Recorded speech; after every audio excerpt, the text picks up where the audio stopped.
the first 4 months of Tori and I working together, she grew by 1.4 million followers, and she has now made over $700,000 with this strategy for her own products. Whoa. Her name is NATASHA Willis, and she's the woman behind the conversational marketing agency School of Bots, which has generated over $70 million for clients like Tori Dunlap, Jenna Kutcher, and even Facebook. The way that we do that is through the DMs on social media. In this episode, NATASHA reveals how you can use automated direct messages to grow your email list. This gives us an 85% or higher email capture rate compared to the average 25% landing page opt-in rate. Generate more revenue. The best thing you can do for your business and for your audience is start to simplify to amplify. And she shares her secrets on how to increase your organic reach on Instagram. Anytime you see them mention a specific feature, know that they are probably making preference to those types of stories. Thank you to Uscreen for sponsoring this video. I'm so happy that Tori pointed you my way, and it's such a joy to be here. Fun fact, in just 4 months, just in case this gets people excited about what we're going to talk about, in the first 4 months of Tori and I working together, she grew by 1.4 million followers, collected almost 150,000 new emails to her list. We're now almost at 300,000 within the last year and a half. And she has now made over $700,000 with this strategy for her own products. So Incredible. Lots of good stuff here in terms of just whatever metric you're looking to grow that you're here listening to this for. I'll have an example or something that you can use. So. Well, we'll put a pin in that. I'm going to revisit some of those some of those numbers to say how. Absolutely. But let's start with conversational marketing as a topic. We haven't really touched on this on the podcast, and that seems to be how you frame the work that you guys do at School of Bots. So can you explain what that is? Yes. In simplest terms, and kind of my definition now, having been in this space for the last 7 years, is that conversational marketing, when we look at social media, is simply the process, the art, and the science of taking people from a content viewer or a follower all the way to becoming a customer. And the way that we do that is through the DMs on social media. And is that platform agnostic? Are we talking about any social media platform we can do this through? No. So to kind of break it down, we have Facebook that first became available at the very beginning of this, which was in 2016. And then from there, WhatsApp became available, and then Instagram. We primarily at this point focus on Facebook and Instagram because it's the biggest opportunity for anyone who's putting out content on those platforms to just get a lot more people converting for you versus going to, let's say, your landing pages or your sales pages. And for the other platforms like X.com or YouTube or LinkedIn, it's not quite available yet in the way that it is on Instagram and Facebook. I should also add TikTok is in that bucket as well, where there are very simple automations that you can run with your content and the DMs on the platforms, but the platforms themselves haven't yet opened themselves up to saying, hey, you can build full-blown automated conversations in here in compliance with our terms of service and privacy policies. So one day, but Meta has definitely been the guinea pig out of the social medias for this. So theoretically, conversational marketing as an approach could work anywhere, but through the means that you use and teach with specific tools, that tooling is a technical limitation on platforms that are not basically the Meta suite of platforms. Correct. So for the purposes of me misspeaking from time to time, I feel like the term I hear a lot is Instagram automation. And is that basically the same thing we're talking about here?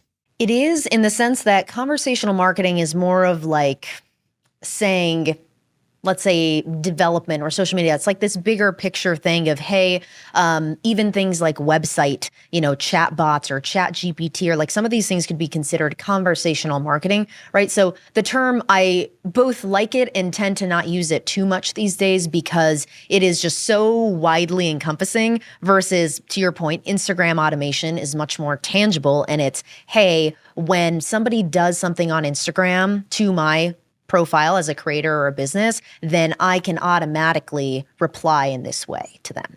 Can you walk me through a customer journey of interacting with conversational marketing and how that actually plays out to me, the individual?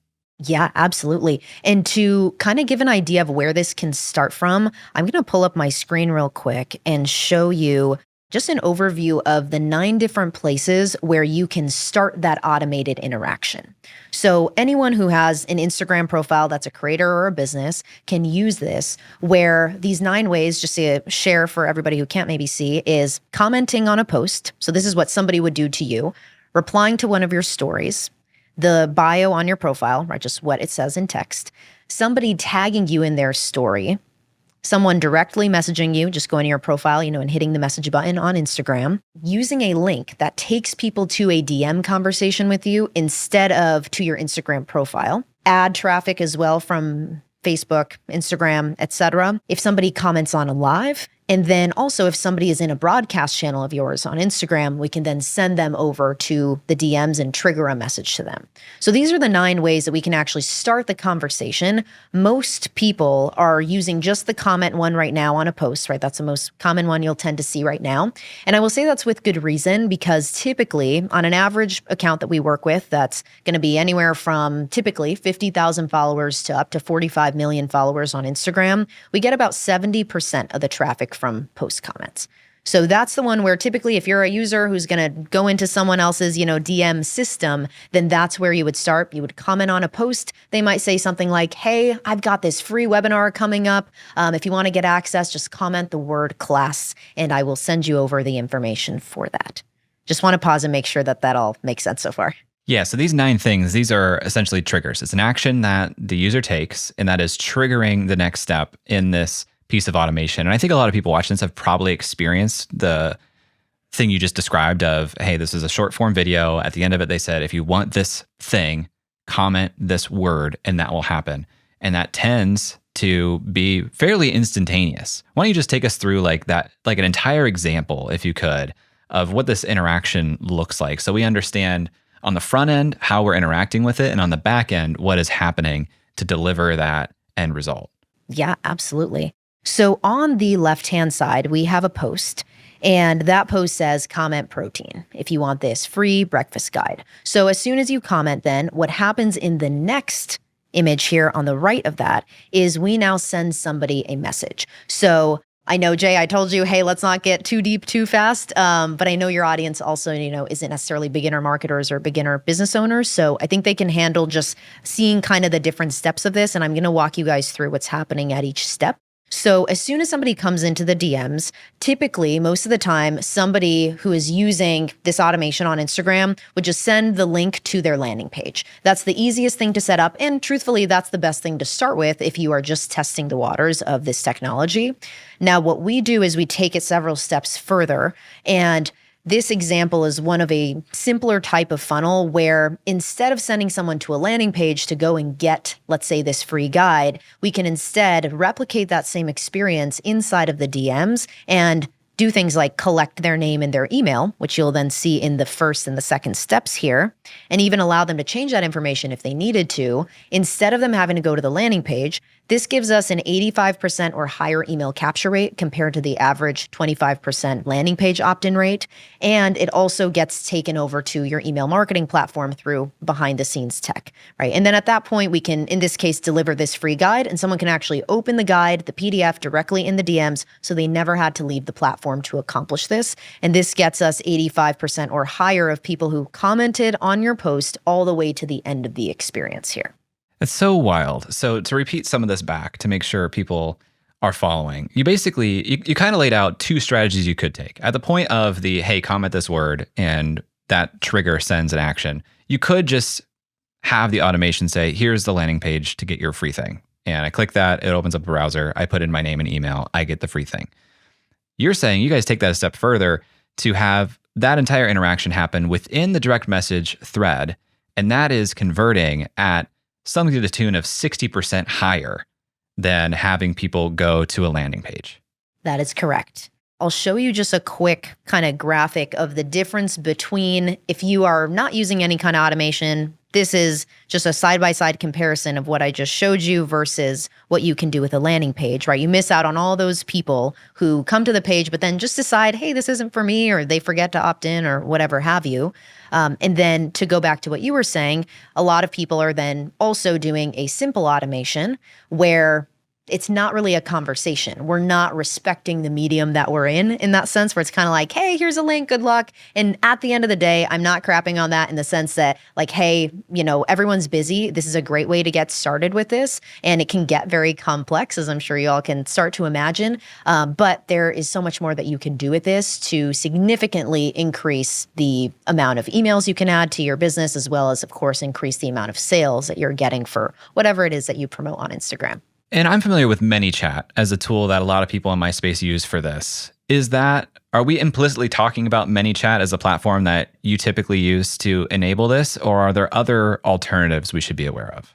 Yeah, ManyChat is definitely one of the best tools to use in your tech stack. And for example, because my team and I are building out very advanced and complex and like multi-phase kind of campaigns with this technology, we have multiple platforms that we use. And ManyChat is going to be one of the key ones that allows you to easily connect your account to Instagram and to Facebook and run this automation system. And then we have other tools, certain AI tools, automation, third-party platforms that like connect to the other tech that our customers use, and they plug into ManyChat. So you can think of ManyChat kind of like your hub, almost like your email marketing platform, but for the DMs. It enables this type of conversation, but you're saying it's not the full experience that can be possible if you really want to push this to the edge. Yes, exactly. And truthfully, for most businesses who are going to like run the system in-house, maybe you only have a couple products, or maybe you don't have any products and you primarily monetize with brand sponsorships or some other, medium, then you may just need a few simple automations. You can run all that in ManyChat, and that maybe is perfect for your business because you don't want to spend time doing all sorts of other things. Like there's other ways that you can get more ROI for your time versus, let's say, a company that has a ton of different products, different online courses or coaching programs or something of that nature. They have many different sales mechanisms like free webinars, maybe live webinars that they do. They've got a podcast, a YouTube videos, all these different things. And so it becomes like a big web essentially of these things that you're promoting. And so there's an art and a science to like how you get traffic into all those different things, and then how you actually make those interactions more meaningful, both for the people who are experiencing them, as well as make it worth the time to set it up for your business as you start to like layer more and more of that on. And that's where then it makes sense to bring in maybe a webinar platform, things like OpenAI or like other AI tools that we can be able to tune into if we want to, let's say, bring in like an AI salesperson use case. So there's other things that we can layer on top of like that initial simple automation that we're talking about. But the first step is ManyChat for sure. A great way to use these automations is to promote your paid products like a membership. And a great way to build a membership is with today's sponsor, Uscreen. Uscreen is the all-in-one membership platform built for video creators that helps turn your video content into a thriving business. With Uscreen, you can offer subscribers direct access to your very own membership community, digital wellness studio, or dedicated streaming platform that allows you to have a more consistent stream of revenue without having to worry about algorithms or quickly changing trends. It's just you and your audience. And you can create the exact experience that you want. A Uscreen membership includes an on-demand video library, live streaming capabilities, and your own community space, all in your own branded site, mobile, and TV apps. You get all of this alongside top-tier support from a team of experts who are here to help you plan a winning strategy to launch and grow your membership. And for those with an existing membership, Uscreen even provides hands-on migration support. Trusted by Yoga with Adrian, Amy Landino, Filmmakers Academy, and many others, Uscreen has helped creators earn more than $150 million each year, reaching over 9.7 million end users and still growing. Running a creator business is hard, but with the help of Uscreen's simple monetization tools, it's never been easier to start earning recurring revenue. If you're not sure how to build a membership, Uscreen is giving you free access to a workshop that I created with them, teaching you how to build a premium membership community. If you're interested, check out the link in the description. Thank you to Uscreen for sponsoring this video. When I think about the difference in conversion we're talking about here, it's such a large leap. Part of it, I can certainly say like, okay, there's less friction. I'm not leaving this experience going to a new experience. There's obviously some friction there. I'm wondering how much of this you would attribute to less friction and how much you would attribute to maybe an implicit assumption that this was done manually by the end like by the creator themselves. Do you find that people are aware this is an automation, or they're not aware that it's an automation, and that's why it works so well? Yes, there are two sides of it, and the way that we do it versus some people that I'll kind of speak about, like what I've seen in the market, since I'm always observing and kind of saying, okay, like what are people doing and how can we make sure that we are staying on the edge of what's happening in the space with like consumer behavior of like what's going to feel the best to the user and also accomplish the business result. So the way that we structure our funnels and our system and like the voice that's essentially speaking to people through the automation is it's always implied that this is automation. We don't typically come out and say, hey, this is so-and-so bot and blah, blah, blah, and like kind of go the like alter ego personality route of like, hey, I've taken over Jay's DMs, kind of thing, because we find that actually doesn't work well. People want to engage with your likeness, which is why they're engaging with your content in the first place, especially if you're a personal brand. You can go the more like alter ego, like, hey, it's Jake from State Farm, kind of thing, like in the DMs for a company brand. That does work, and it works well. But if you're giving a persona as an alter persona to the person who's creating content, then that's where we find it doesn't work. And so anyways, the type of feedback that we get, I may have a quick example on here. What we have seen over the years are thousands of messages like this where they say, I know it's all automated, but this is so nice. This is so engaging, like so friendly. Like this gave me what I wanted, when I wanted, and how I wanted. And people we find are appreciating that more than ever when they can get something 24/7 from you without having to wait for that manual touch. Now, on the other hand, I see people who I'm not necessarily advocating for this. And I'm also not saying there's anything wrong with it. It's just different from what we have found to work best for us and the companies that we work with, where they will either actually do everything manually, or they will use ManyChat to start the first message and the first conversation. And then from there, they act like it is a human, and they kind of go back and forth with, yes, it's an automation, but there's no buttons or there's no kind of indication that it's automated. Technically speaking, not to go down rabbit holes and whatnot legally, but there are certain states where you cannot pretend to be a human if it is an automation. So in California, for example, there are laws that say, hey, you can't like have an automation pretending like it's a human. And so in the state of like, okay, there are buttons, there are different things that differentiate these experiences that we run to have it be very clear that this is not, your typical human conversation, even though it has elements of that, versus like pretending to be, let's say, a human, but it's actually just random automated messages. It's a little bit of a gray area right now, and I'm sure AI laws and everything are going to evolve so that there's more clear distinction. But right now, we find that even that approach doesn't tend to work super well just yet because the AI is not good enough, or the automation really isn't good enough yet to have a good conversation with somebody in the same way we can if we program more of like a, hey, here's the path that you're going to go down. Here are some different options you have, but here's like how to get to the end result you came into this conversation for, versus leaving it super open-ended where it's almost like you're talking to ChatGPT, inside of someone's DMs. I hope that makes sense. I might have gone in a couple different directions there. For sure. So there's an aspect of, even if I recognize it's automated, ultimately what I want is convenience and things on my time schedule. So I'm not feeling slighted that this is an automation in lieu of manual effort on behalf of the person. Yes. This all speaks to me because I know for my business, and I think a lot of people listening to this, we allocate a lot of time to social media, creating content. And then every once in a while, I step back and I say, what am I doing all that for? I'm not even giving people a way to go deeper on that. Like, sure, hopefully my effort posting on LinkedIn every day is building the brand and building awareness, and eventually I can cash in that awareness later. But being able to create an immediate bridge at the point of interacting with my content to something that deepens the relationship and gives people a step closer to the outcome they want, this really speaks to me and makes me feel better about all the, time and energy and even investment I'm putting into social media. So I'm listening to this, I'm saying, okay, I should, make sure I still have a login to ManyChat, kick off the dust and try this out. But before I dive in with both feet, what are the commonalities you see among people who do see good results with conversational marketing? How do we know that this is going to work for our business and is something we should invest time into figuring out?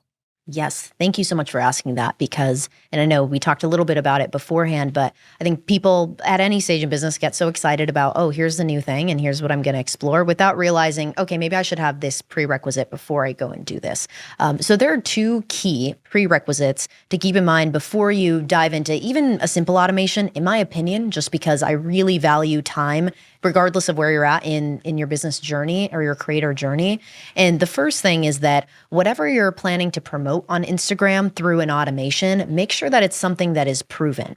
And when I say proven, if this is a brand sponsor, then it probably is a proven offer because they are clearly paying you to promote this. So you don't have to worry too much about that. On the other hand, if this is your own product, then typically the milestone I want to see or the marker is that at least 30 people have purchased this product from you in the same way. For example, if it's, let's say, a $300 online course, then I want to see 30 people who have gone through maybe a free webinar of yours. They all watched the same webinar and they all decided to buy the same product, same price point, same name of the product, same delivery of the product. That gives you enough data to know, hey, this is something people are interested in. It doesn't matter the cost of the product, by the way. We've sold products from $1 to $100,000. I still have this rule in place of regardless of how simple or complex the automation system is going to be, it's probably not worth your time to try to promote something that you just don't know is actually going to sell or resonate with people versus trying to make the offer better or the sales mechanism better, which in the example I gave is the webinar. So first thing, proven offer. If I have made a product and emailed my list about it and 30 people have purchased, I didn't do a webinar, but 30 people purchased from this launch campaign or, some promo I ran, that would cross this off your list. Yes, precisely.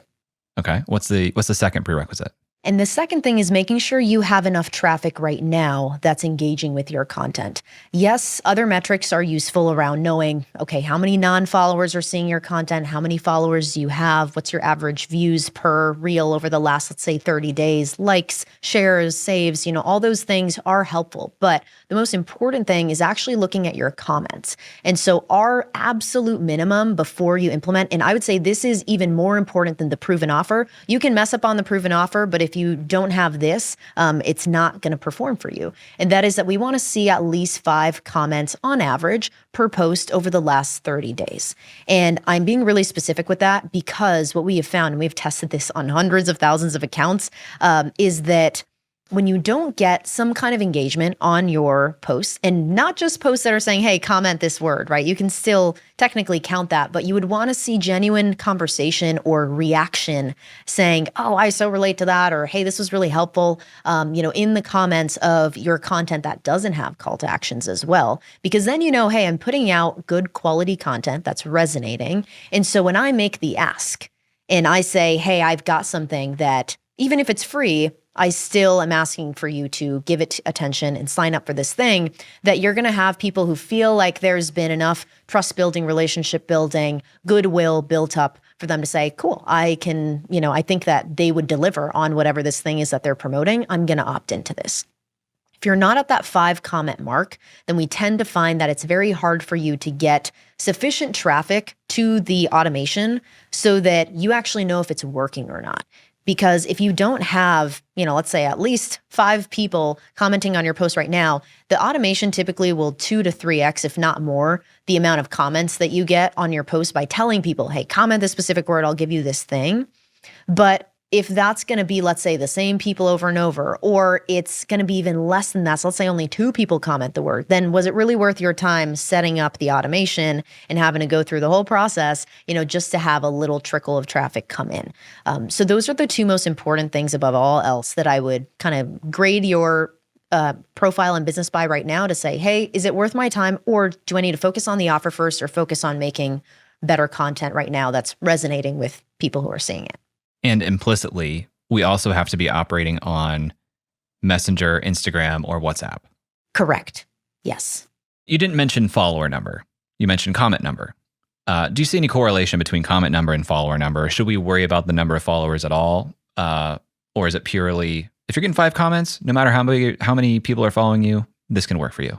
Typically, the comments trumps any kind of follower count because there are countless accounts that we look at that have over 100,000 followers or millions of followers, and they're not even getting great amounts of comments. And their views are, super down. And it just depends on how people acquired that following. But when it comes to just a general follower count size, like if you're going to invest, let's say, more time into this and you say, hey, I really want to like ramp this up and build all these different things, like maybe you do have a more complex business, but your follower count is, let's say, relatively smaller. Typically, the 10,000 follower mark starts to be the place where we as a business can look at that business and say, hey, they're putting time and effort into building up their following. And there are people who are resonating with the content, and they got to this 10K follower mark because they were consistent with the content creation process. Unless somebody built, and I know I'm kind of throwing out exceptions, but the only exception I've seen to that is if somebody built their following over like years and years and years, and they're only at 10K right now versus, hey, over the last maybe 2-3 years, I've built up this follower count to at least 10K. That means you're probably posting actively and you probably have a couple comments per post.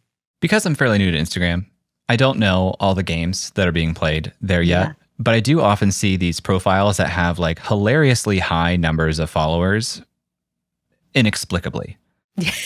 And not to say like, I just don't get their content. I'm saying like they're not posting much content, or the content they're posting, there's no reason why it would be growth style content and there's no engagement. So what's going on there? How are follower counts inflated on Instagram?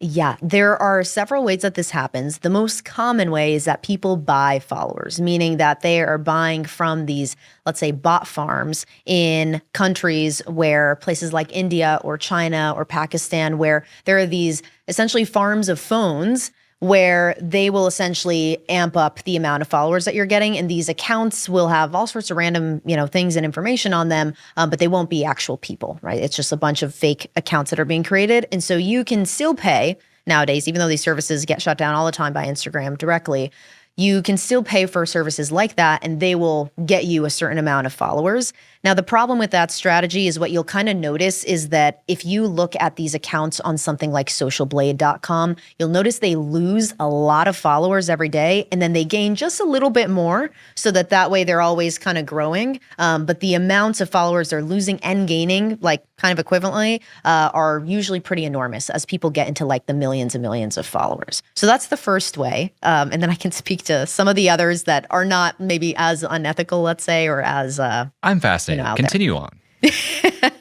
Cool. So that's the first. The second, which was really popular and nowadays not super effective, but are like engagement pods. People are still a part of these things where it'll be a group of, usually it's smaller, but like more notable accounts, like let's say 20 people or 30 people, but sometimes it's hundreds of people in these groups, wherever. It could be in Discord, it can be in Telegram or other places where it's like, hey, anytime someone in this group's posts something, drop the link to the post and everyone's going to go engage with that thing.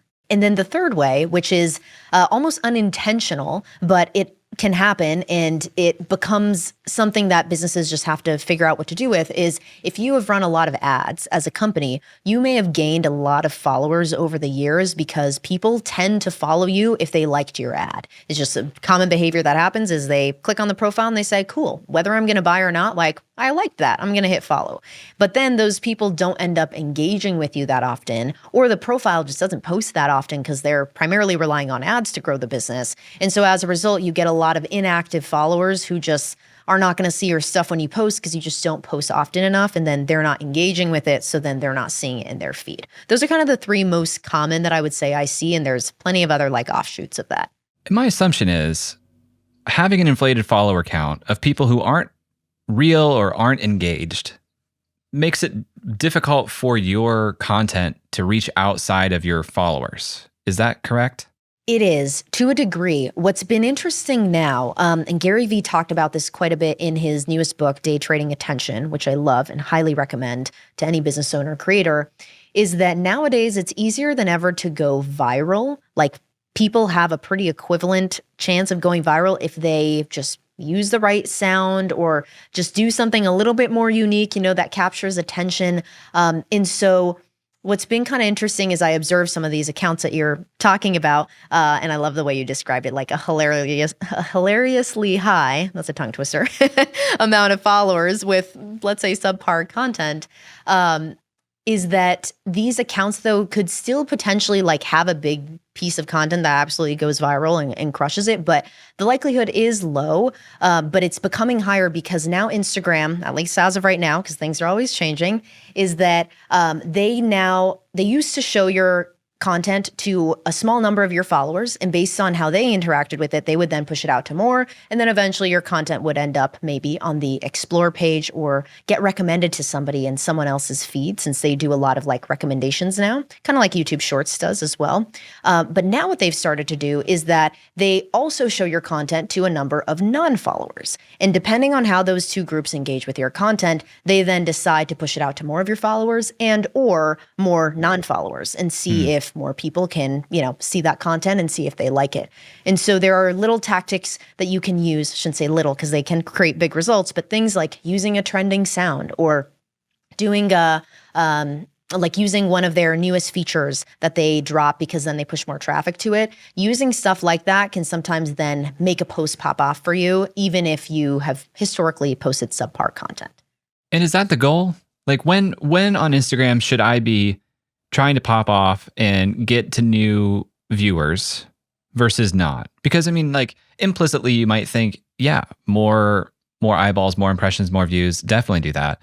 But on some platforms, that would push you to make content that might be more broad than your actual audience and might not actually be useful. So what's your take? How should I think about my approach to growth on Instagram? Yeah. Given that Instagram has become more and more competitive, especially in the last 12 months, typically the rule of thumb that we follow is there are kind of 3 types of posts that we'll typically put out there. The first type of post, and I'm going to come back to this one, kind of break it down of like how to think about this, is a post that can reach the largest addressable audience possible. This means that you want as many people as possible to see this piece of content. And actually, I'll explain it now because I think it'll just be more useful, is what we do though is that once that hook or whatever, goes out and it's viral, people are enjoying it or just getting a lot of views, you're right, it's capturing eyeballs that you might not want necessarily engaging with you or going into your business. But then what you can do later in that same piece of content is then you say, hey, if you are this avatar, or if you're looking to solve this problem, then comment whatever and I'll, share that with you. So that's the best way to kind of use something like that. Or even if you don't have a comment call to action, what's cool about this is that these are the audience getting posts, right? These are meant to be shared with a larger audience, be more relatable to the largest group of people. So for example, you just became a dad. If you put out a post that is relatable to dads, that's like one of the largest, audiences on planet Earth. Like if you are a dad, you might resonate with this thing that happens, with newborns. But what that would do for you is that then in either the actual post or the caption, you could have a call to action, or you could not. But then all those people, all those dads are going to be like, this was really funny. Like, what else does this guy do?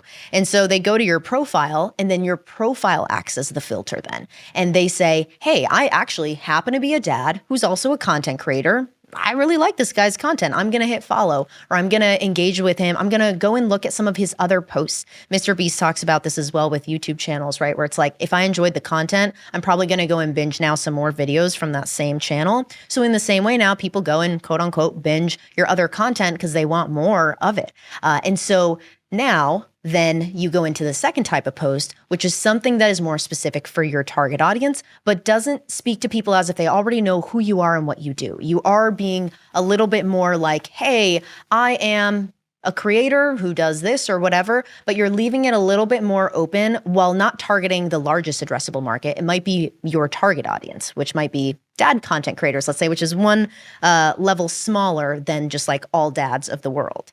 And so those posts then kind of same strategy where you can have a call to action in it, or maybe it's just a relatable post and then they come to your profile, they want to learn more. And the third type of post then would be something that is really specific. It's you're doing a product launch. We were talking a little bit about this earlier. You mentioned, hey, I might email my list some offers. So let's say you're in the middle of a big promo.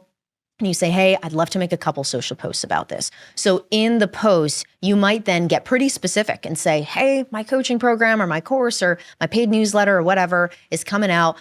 If you want to get access to it, I've spent so much time putting this together. And you actually tell the story, something like an origin story or something that would be interesting maybe to people who don't know you yet, but it's still pretty specific. So most of the time, the people who are going to see and engage with that content do know you. And that is your, let's say, bottom of the funnel style content, where then that would get people to go and buy or go and take action on your thing, even more so. But those are people now who have gotten to know you and they have consumed multiple pieces of your content.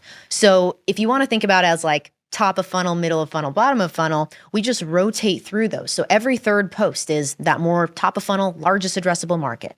Every second post that we post is going to be that kind of middle of funnel. And then every third post we put out is going to be that bottom of funnel, very targeted and specific call to action.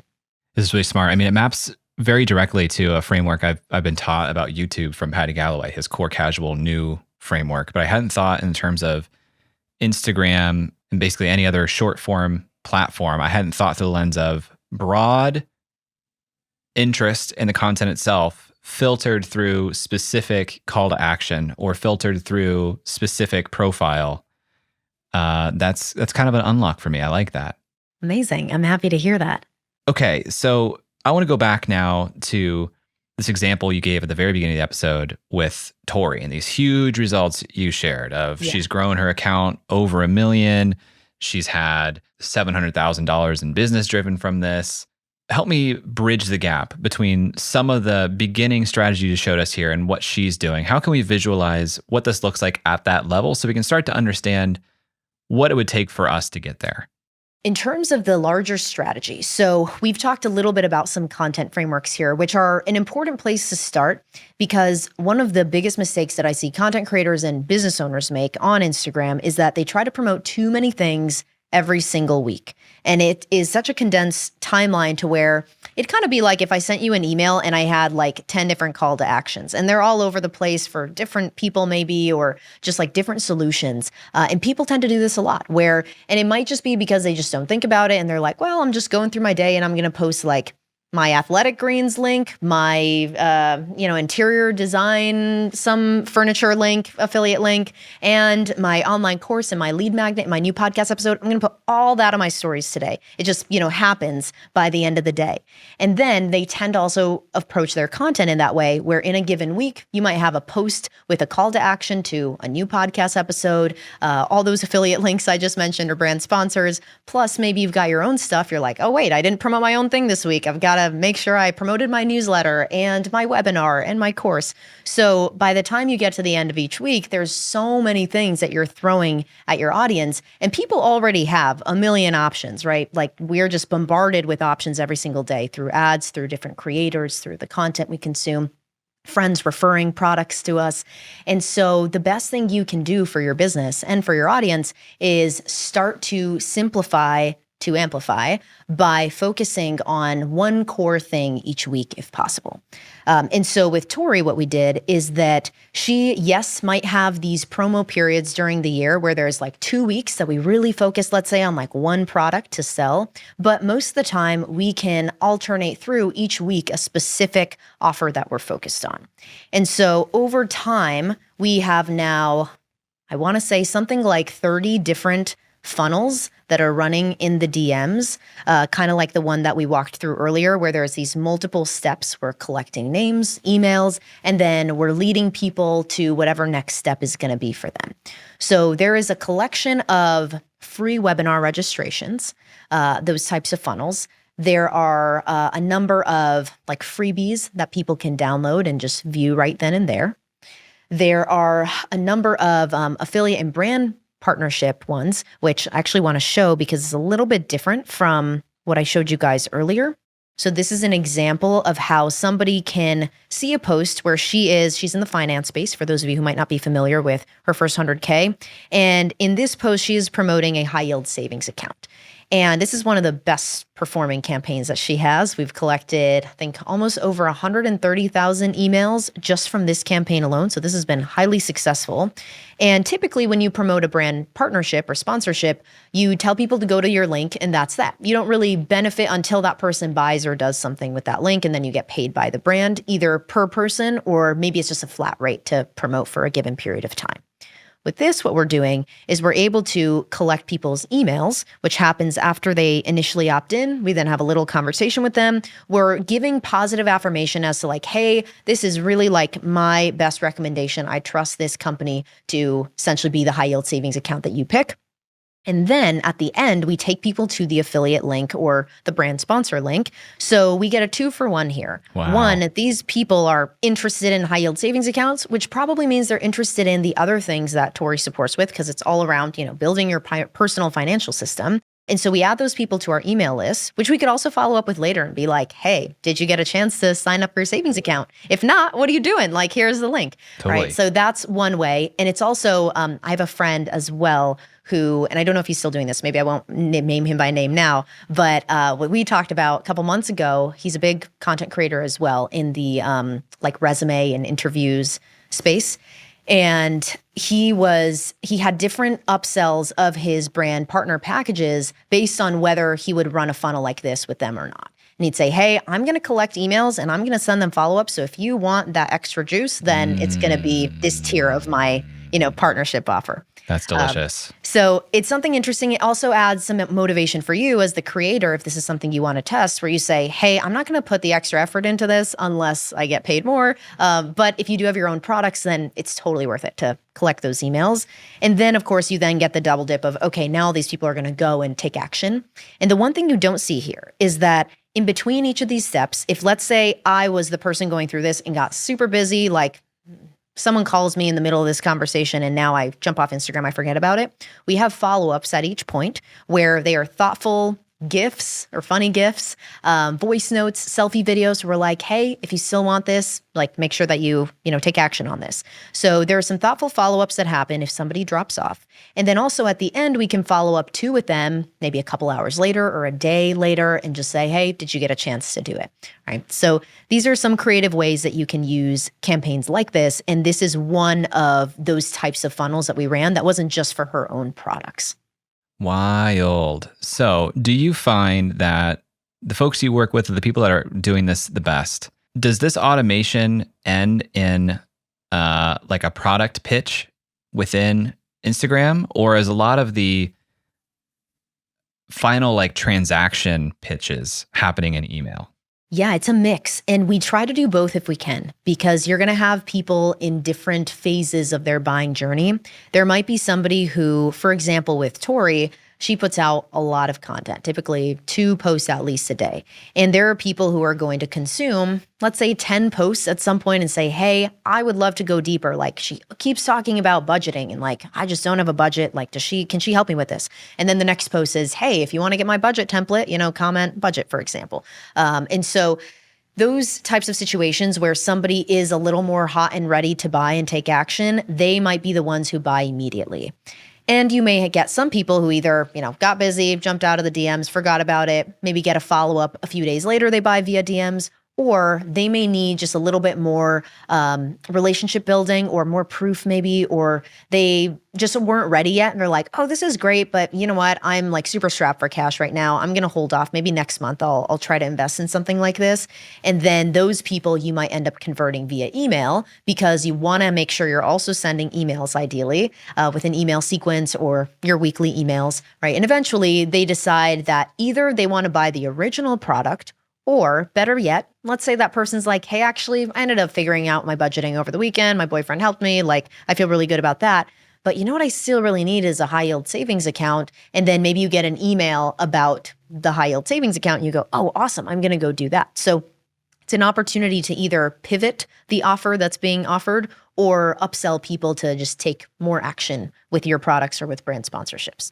I really like what you said about simplify to amplify, because I'm finding that in email right now, to your point of too many calls to action is actually fewer clicks. Like the way to optimize clicks is to reduce the options of what to click on.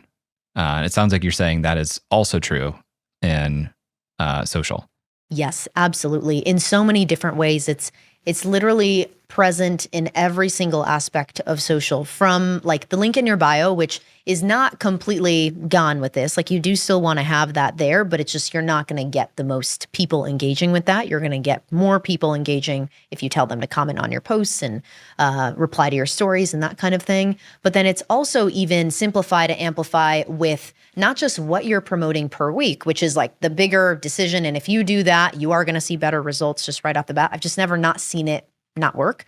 But then also in the post itself, like really making it clear, hey, what is this thing that I'm going to get? Or what is the like purpose of this post? What am I supposed to like get from what you're telling me or teaching me here in this piece of content?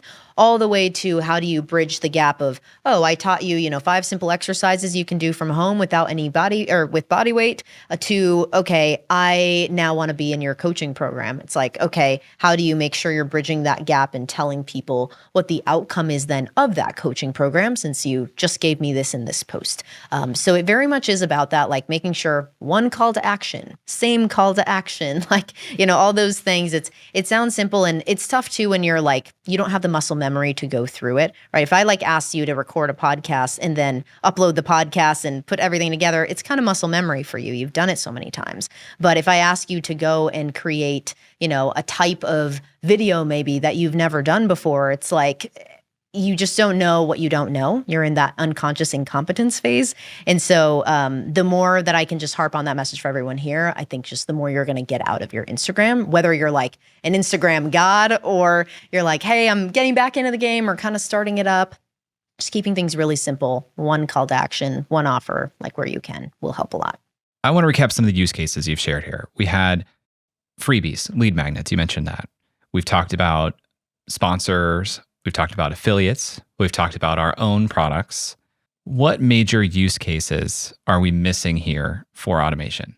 I'll list out a couple that come to mind, and then nearly anything that you can envision that you would want to have happen in a conversation or a landing page experience, you can do inside of the DMs as well. There are experiential use cases. I'll kind of just start there as like a quick random one. For example, with Nike football, which for us Americans, technically that's their soccer account.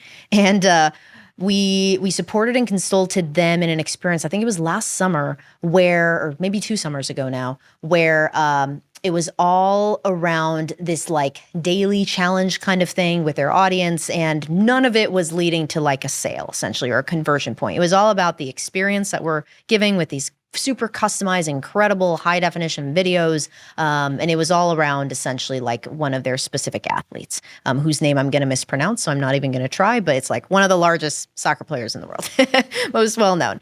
And so that's one example that like probably no one here will use unless you're a Fortune 500 company or Fortune 100, but that is one of the use cases. The others that are more practical for us are things like you said, free download or lead magnet. A free video is also one. You don't have to go and create a fancy PDF. You could just film a selfie video going deeper into a concept you talk about in a post and then have that be the thing that you give. Free webinars we talked about, or master classes, whatever name people like to use. Wait lists are a really big one that we did not talk about yet. Then we have things like if anyone is writing a book and launching a book, or you already have a book and you want to promote it. We have things like applications for high ticket coaching programs or masterminds or memberships, direct purchases we talked about a little bit, things like discount codes if you run an e-commerce store or a merch store as well. And then we talked about affiliate and brand sponsors. Giveaways are a huge one as well, especially thinking about the holidays. That's just such a great time to do a giveaway, or really around anything that you want to. But doing 1 or 2 of those a year can be just such a great boost in leads for your business. And the last thing that I'll mention that is not necessarily its own use case, but is actually combining multiple use cases, is because we're in a conversational medium, the fun and really powerful thing that you can do is give people what one of my clients, Jenna Kutcher, likes to say as like invitations, which means that initially, when someone comments on your post, you are inviting them to your free webinar, your free lead magnet, your purchase, your newsletter, whatever.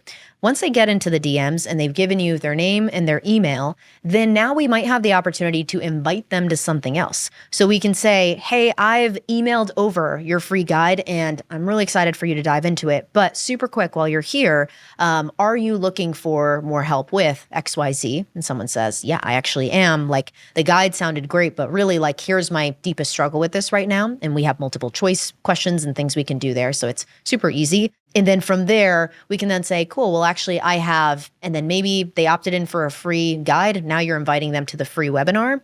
And you can kind of double dip there, where you can get typically 50 to 80% of people to also take you up on your second offer. And so now you have generated a lead and taken them deeper than they probably would have gone for at least a couple days or maybe even a couple months, because they wouldn't have seen that second offer for a while. And instead, you just get them right into it right away. And that can also work for paid offers too. Another unlock you've given here for me, Natasha, is that first slide you showed of like those 9 different triggers that could happen. When I think about Instagram, and it's one of the smaller platforms for me, and I get locked up because I think that I have to produce these like amazing reels. And I get really excited about this type of thing because I'm a very conversational, writing-based kind of person. And what it seems like I can do here is make better use of my stories to the people that are already there and say, hey, I like hearing from you. Even though like I heard from you first on YouTube, I am also active on Instagram. So now I'm following you on Instagram, Jay. Yes. It seems like I could make a lot better use of my stories and then use this on the back end of that to move people through a conversation or through a journey. Yeah, absolutely. So that you don't have to worry about the production, no matter how simple or how, high production or high definition you want to make your reels. And this goes for everyone here, right? There is some level of production that's involved in decision making versus just throwing up a quick story of a selfie video of you talking, or even just an image, and being able to say, hey, if you want to get first access to my next upcoming episodes, then reply back with this word and I'll get you onto my email list to do that, for one of many examples that I think you could use well. And the cool thing about stories as well is, like, they're so used on Instagram that Instagram's always coming up with new ways to get more people to see your stories. And when they come out with these features that for the most part are usually what's called an Instagram sticker, which is once you, clip or grab or record or whatever your story, you'll see a little icon like in the top right corner, kind of looks like a Post-it note. And that's where you can click into your stickers. For example, adding your location to your story as a sticker. So within the sticker options, they're always launching new things there, or trying to get more people to use the stickers that are there, particularly 2 that recently came out that are still going to work for a long, long time, my opinion, is the Add Yours and the Reveal. So those 2, Instagram is pushing a lot of traffic to. So the kind of ninja tactic here is that you can put up a story with one of those stickers, and the story doesn't need to have a call to action or anything in it yet. Just a story that's using one of those stickers, and then your next story can have your call to action. So then what happens is Instagram pushes a ton of people to that first story, and then people are already in your stories. They're like, well, what else is going on in Jay's life today? And then they go to the next story and see the call to action, and then they opt into your thing. I did not know Instagram will give preference to stories that are using features that Instagram is pushing. Oh, yep. Man. Name of the game. So it's always good to do that anytime my recommendation to anybody who is wanting to create more on Instagram is to follow the @creators account and @Mosseri, who is the head of Instagram, because both of the accounts, they tend to post kind of the same announcements at the same time, but sometimes one before the other. They will always share, hey, this is a new thing, or they just coincidentally, as we're recording this, the other day or yesterday, I saw that they put up more posts about here's how to use the Add Yours, how to use the Reveal. So they're constantly pushing these things. Anytime you see them mention a specific feature in their posts, know that they are probably making preference to those types of stories or those types of posts, and try it out and see if you get more reach, essentially. You mentioned high-ticket coaching programs as one of the use cases here. Have you seen a threshold of how high a price point can be before this stops being effective? The highest price point we've sold automatically with no human involvement has been $100,000, and it was a business Whoa. mastermind. So I have not seen this not work, I should say, for any price point below that, let's say. Wow. And it depends on your audience too, right? If you have a very curated audience, you don't need to have the largest audience, but as long as you follow some of those frameworks that I've shared so far and are putting out content that just resonates with people, then the automation possibilities of what it can do for your business are pretty limitless. Okay, last question to tie all this together. I listened to this. I'm interested. It seems like a lot. What is the first best step I can take here to dip my toes into conversational marketing? So two things that I've actually put together, and I wasn't planning to share this one, but I do want to give this to everybody who's listening. So if you have not already set up ManyChat, for example, or maybe you just haven't used it in a long time, like you said, knocking the dust off of it, then you want to make sure that everything's set up properly before you go and run the automation. I get lots of DMs where people are like, hey, it's not working the way I wanted it to. What's going on? And I'm like, well, did you adjust this setting? They're like, no, darn it. So just to save you all the headache and the stress of that, two things. If you want to go to Instagram and search my handle, which is NATASHA T. Willis, click the message button on my profile and message me the word J, just J-A-Y. I will give you my internal SOP. There is no opt-in or anything required. I won't collect your email, but I will show you, a simple and effective automation that you can kind of check out for yourself. I'll give you the link to my SOP to set everything up. Even if you already have ManyChat set up technically, you can just make sure to run through the steps. It'll take like 5-10 minutes so that everything will operate the way that you wanted it to from the get-go. And then that SOP also happens to tell you how to set up that first automation that just like delivers a link. So either way, people can use that and kind of get set up with everything. The other thing that I did actually plan to give to everybody here, and again, no opt-in required. When you message me, Jay, I will also give you a resource that I think is going to be incredibly useful to everyone and kind of crystallizes what we talked about for her first 100K earlier of like, here's all the things going on for this business. Spent 20 hours putting this thing together. And it's an in-depth behind the scenes breakdown of one of my client's systems, who's a friend actually of her first 100K, who has added $2 million in additional revenue with this, over 100,000 new emails to her list. And then her Instagram engagement also grew by 10x. So what I did was I put together every type of DM funnel that we've created and its results so that way you can see, okay, if I have a webinar or a freebie or whatever, like here's kind of what that funnel looks like and what types of results are possible as a benchmark. So I'll give you both of those downloads if you want to just message me, Jay. It'll be there for you. And then from there, you can DM me any questions you have as you get started with that stuff. So I hope that'll be helpful. Before you start setting up any automations, you need to learn how to structure your offers. Check out this video where I help my friend Justin Moore design his product strategy. We get so specific, it's the perfect companion to what you just watched.